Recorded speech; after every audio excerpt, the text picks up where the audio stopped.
Safiya says, is wearing niqab an obligation or a voluntary act? And what are the evidences from the Quran and Sunnah as why to wear the niqab? Niqab is what is known as a face veil. So whatever a woman wears on her face, this veil with an opening for the eyes, this is called niqab. And it's called niqab because of the opening of the eyes. It's naqb, which is a hole. And this is an obligation according to the most authentic opinion of scholars. Allah Azza wa Jal mentioned in the Quran in chapter 33, Surah Al-Ahzab, in verse 53, He orders the mothers of the believers, who are the wives of the Prophet ﷺ, to communicate with companions of the Prophet from behind a hijab. And the consensus of all scholars of Muslims that all wives of the Prophet ﷺ must cover their faces. There's no difference of opinion upon them or among them. All wives of the Prophet ﷺ must cover their faces.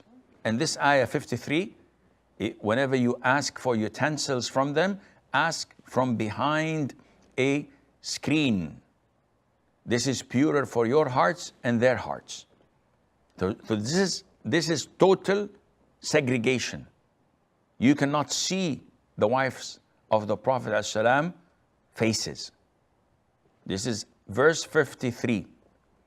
Now, having this at the back of your mind and moving 6 verses later from the same surah, Allah says in verse 59, Ya ayyuhal nabi, O Prophet of Allah, قُلْ لِأَزْوَاجِكَ وَبَنَاتِكَ وَنِسَاءِ الْمُؤْمِنِينَ. Command your wives, your daughters, and the women of the Muslims, يُدْنِينَ عَلَيْهِنَّ مِنْ جَلَابِيبِهِنَّ, to lower down from their garments. ذَلِكَ أَدْنَى أَن يُعْرَفْنَ فَلَا يُؤْذَيْنَ. This is more befitting that they are not recognized, so that they are not harassed. Now,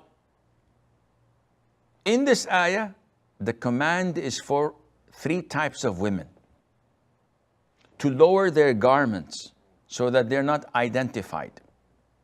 So, the wives of the Prophet, the daughters of the Prophet, the women of the Muslims, 3 types.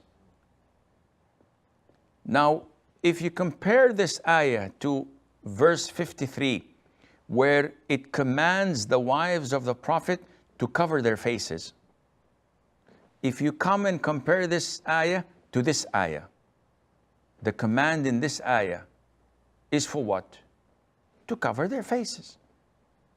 But in addition, for the wives of the Prophet ﷺ, Allah included the daughters and the women of the Muslims, which means that they as well should cover their faces, as mentioned in ayat 53, because the mothers of the believers are joined with them in this command in ayah 59.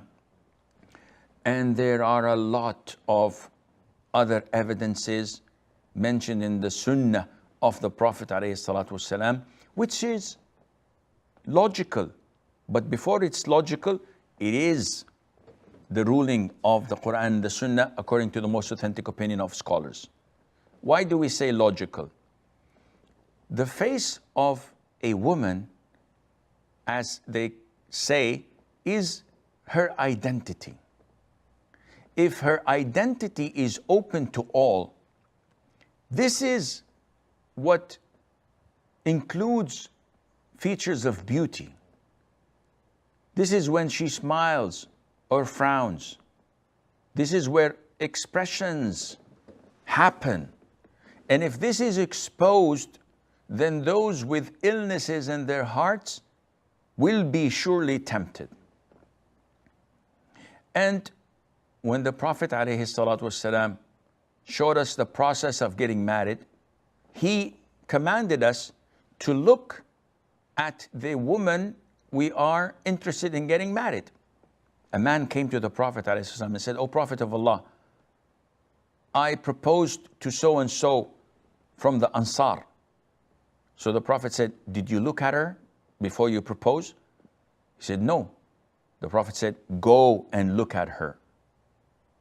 This means that if the woman was walking in the streets of Medina, going to the shopping centers or to shops or to the masjid, and she was unveiled, the Prophet would not have told him to look at her because the man can see her. But this indicates that every woman, according to Mother Aisha, used to wear the veil and cover from head to toe. There are so many examples that we can talk about, but this is not the time. It is safer for a woman to hide her identity, to hide her beauty, so that she's not harassed. A woman wearing the niqab, no one would come and say, "Whoa, what a beautiful look, what a gorgeous woman." Nobody would whistle to her. But a beautiful woman who is not covered, she would probably be harassed in such a awful and disrespectful fashion. And Allah Azza wa